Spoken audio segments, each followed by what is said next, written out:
God, this is my 7th year in marriage. Yet no child, no pregnancy. Why?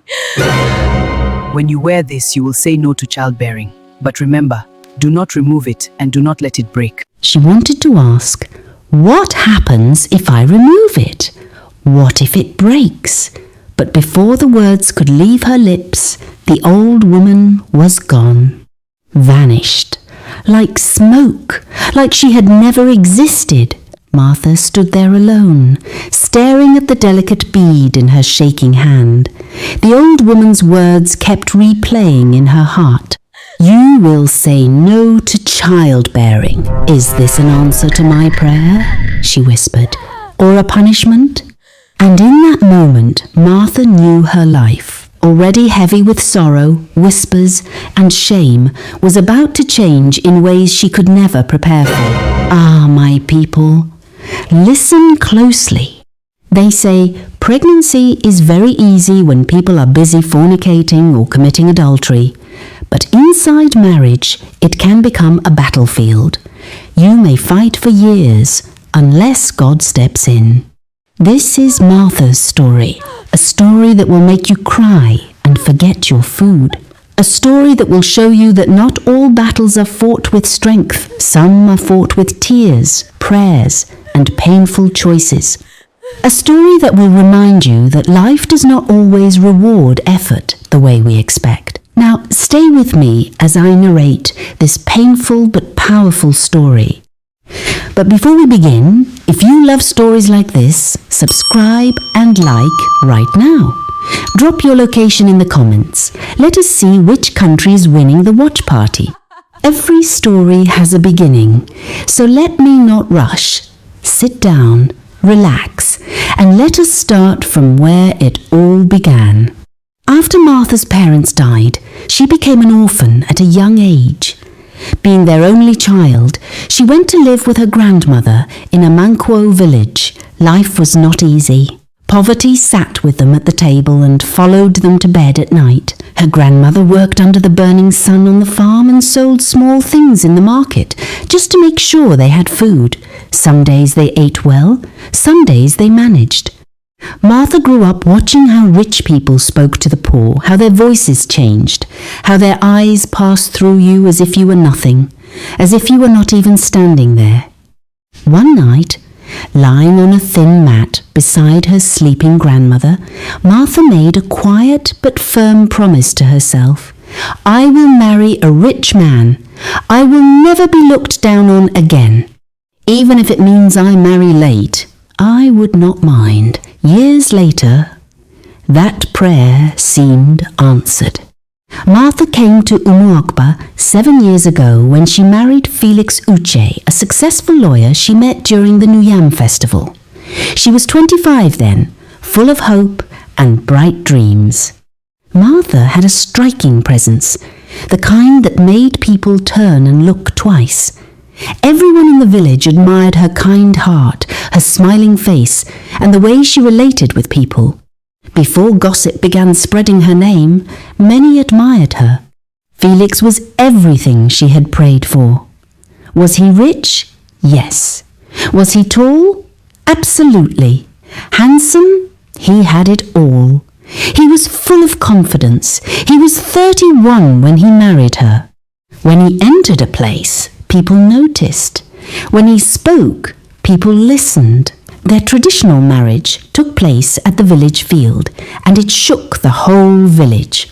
Food piled high on tables, music filled the air, people danced until morning, women wiped happy tears and said, "This is how marriage should look. God, let my children also marry well," they prayed.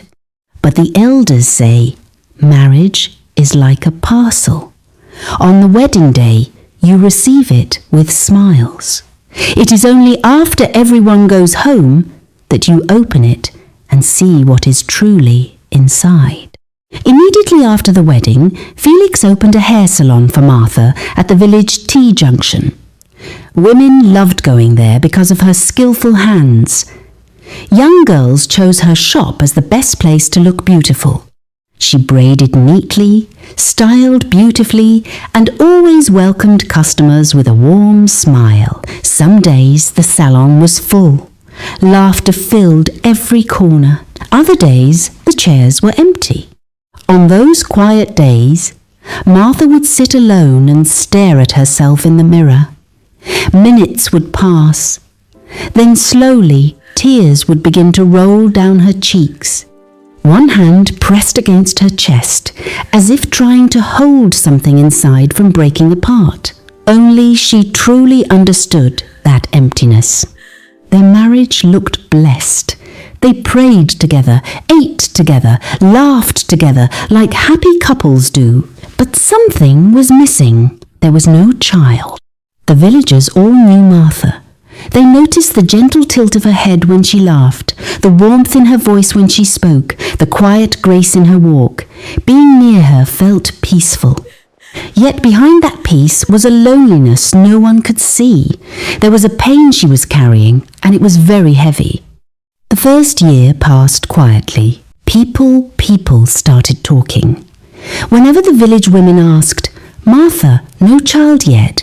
Mama and Ketchis, who got married after you just delivered a bouncing baby boy," she would look at her stomach, smile, and say, "It will happen soon." Felix would squeeze her hand and nod confidently. The second year came. Still no sign. At naming ceremonies, women would pull their babies away when Martha tried to hold them. "Don't let her hold the child too long," one whispered. "You know she has no luck in that area." Martha pretended not to hear.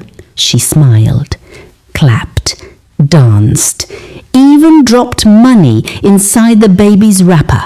Then she went home and cried into her pillow. By the third year, the questions changed tone. "What are you waiting for?" some women would ask her at village meetings. "Are you sure everything is working well in this woman's life?" Young girls would mock her as she passed them. "Maybe you should visit that prophet in the next village," an old woman advised her one day as she was returning from the hospital. Her sister-in-law Amaka was the worst. She never gave Martha a moment of peace. One afternoon, right in front of other women at church, Amaka laughed and said, "Some women come into a family like decoration, beautiful but useless." The women laughed. Martha felt those words land on her skin like drops of hot oil, small, precise, and burning. She stood there smiling weakly, pretending it was just a joke. That night, she lay beside Felix, staring at the ceiling. The space between them felt wider than the bed. Hospital visits began. She went for tests, prayers, and fasting every week. Each month, hope would rise quietly in Martha's heart, then fall heavily when her monthly flow came like an unwanted visitor. She stopped buying certain clothes. She stopped calculating dates out loud. She stopped writing down baby names. Felix began coming home later than usual. Sometimes he would sit outside for a long time before entering the house. Silence slowly replaced laughter between them. Then one evening Martha overheard something that made her knees go weak. Amaka had come to visit. Her voice was low but sharp as a blade. "Brother, you are still young. Our family needs an heir. How long will you keep waiting? Other men solve this kind of problem quietly." "How?" Felix asked. "They marry a second wife or impregnate someone else," Amaka said, with heat in her voice. "Remember, you are the only son of this family. Do something and do it fast." Martha stood frozen behind the curtain. Her hand covered her mouth. Felix was dumbfounded, confused. He went silent. That silence hurt more than any insult. From that day, the whispers grew louder. Women stopped lowering their voices when she passed. Children repeated what they heard at home. "Auntie Martha cannot give birth." Her salon became her hiding place. On slow days, she would sit alone, stare at the door, and shed tears, sometimes pressing her stomach gently, as if asking it a question only it could answer. What did I do wrong? By the 6th year, even her smile had grown tired, and by the 7th year, the pressure became too heavy to carry. That afternoon, the afternoon she knelt and wept, it was after Amaka had stood before a group of women in the market and declared loudly, "If a tree refuses to bear fruit, you cut it down and plant another one." The women nodded. Martha went home. She did not eat, did not greet anyone. One morning, she went to the market. Halfway through, she stopped and stared at her basket. "What did I come here to buy again?" she whispered.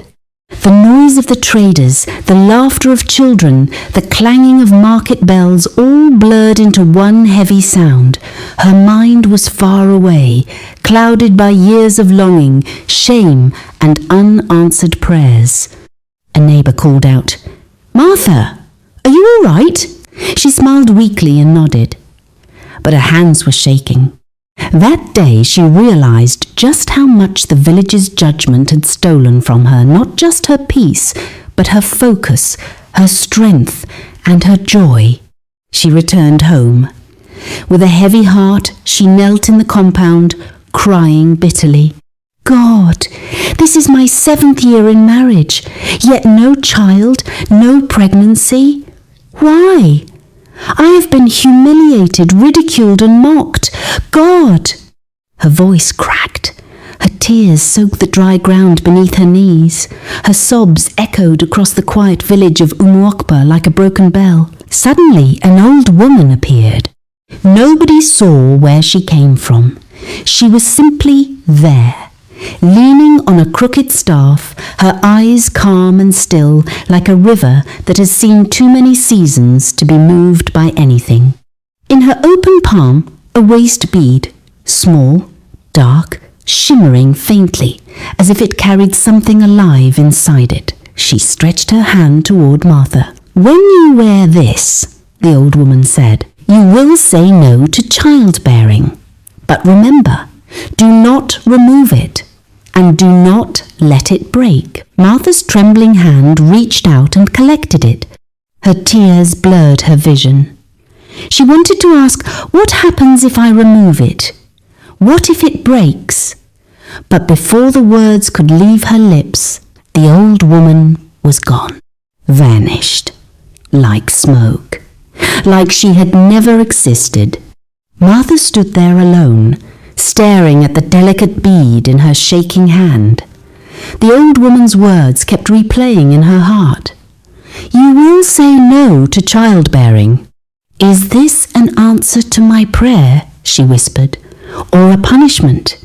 And in that moment, Martha knew her life, already heavy with sorrow, whispers, and shame, was about to change in ways she could never prepare for. That night, Martha tied the waist bead around her waist with shaking hands. Nothing happened. The next month she missed her period. She kept quiet. She had been here before the false hope, the bitter disappointment.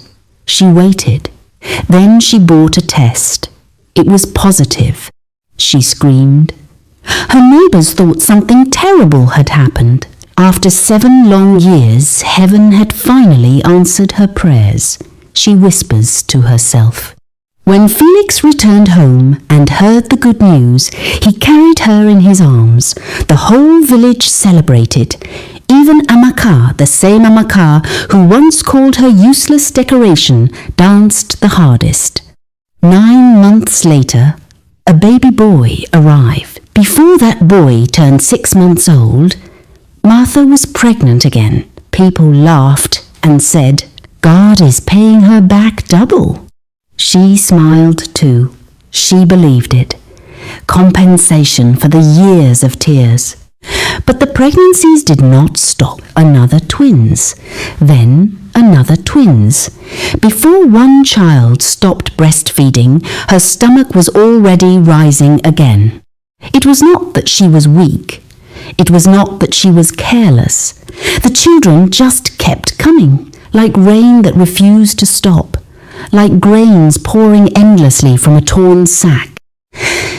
The house became too small. Cradles everywhere, crying everywhere, tiny clothes on every rope, midwives coming and going like they owned the place. Felix began to look confused, the look of a man who prayed for rain and is now drowning in it. "Martha, how is this happening?" She had no answer. She counted days, avoided certain periods, prayed. Still another pregnancy. The women who once mocked her barrenness now whispered with a different mouth, but the same spirit. "This one is too much. Even fruit has a season. What kind of thing is this?" My people, you simply cannot satisfy a village. When you have nothing, they mock you. When you have everything, they fear you. Martha stood before her mirror one evening and slowly touched the bead around her waist. The old woman's voice came back clear, quiet, exact. "When you wear this, you will say no to childbearing." Her heart skipped. Say no to childbearing? But she had not said yes either. She had said nothing. She had simply worn it and waited. Tears filled her eyes. This was no longer just a celebration. This was fear. Children kept coming. Year after year, her name in the village had completely changed. From the barren woman, she was now whispered about as the tree that bears without end. Mothers pointed her out. Children stared. Even the elders shook their heads in disbelief. One afternoon, Martha went to the same spot in the compound where she had first received the bead. She knelt, her hands pressed together. Tears ran freely down her face. "Thank you, God. Thank you," she whispered. "I did not understand before when she said I would say no to childbearing. But now I see. It was not punishment. It was not a shame. It was not a curse. It was a blessing. God works in ways we cannot always understand." The air around her went completely still, a soft rustle like dry leaves brushing the ground. And then she saw her, the old woman. The same crooked staff, the same calm, deep eyes, standing there as if time had not moved since the day they first met. She said nothing. She simply stretched out her hand. Martha looked at her for a long moment. Then slowly, carefully, she reached down and unthreaded the bead from her waist. She placed it in the old woman's open palm. It was warm. It had always been warm. The old woman closed her fingers around it. Her eyes held something that was not quite a smile, but something older and fuller than a smile, like a story arriving exactly where it was always meant to end. From inside the house came the sound of a child beginning to cry, then another child hushing it back to quiet. Martha turned toward the sound. When she turned back, she was alone. She felt as though something had lifted from her, something she had carried for a very long time. That night, she told her husband everything. Felix was angry at first, angry that she had kept it from him for so long. But he listened, and when she finished, he was quiet for a while. Then he pulled her close and forgave her. From that night, no more secrets stood between them. Felix, Martha, and their 8 children, 1 boy and 1 girl born alone, and 3 sets of twins, 2 boys and 1 set of twin girls. The house was full, noisy, beautiful. The villagers stopped mocking her. The love and respect they once had for Martha quietly returned, and this time it came with something extra. My people. This is the lesson Martha's story leaves with us. Not all battles are fought with strength. Some are fought with tears, prayers, and painful choices. Patience can carry you through years of waiting when nothing else can. Tears are not a sign of weakness. They are proof that you still believe something better is coming.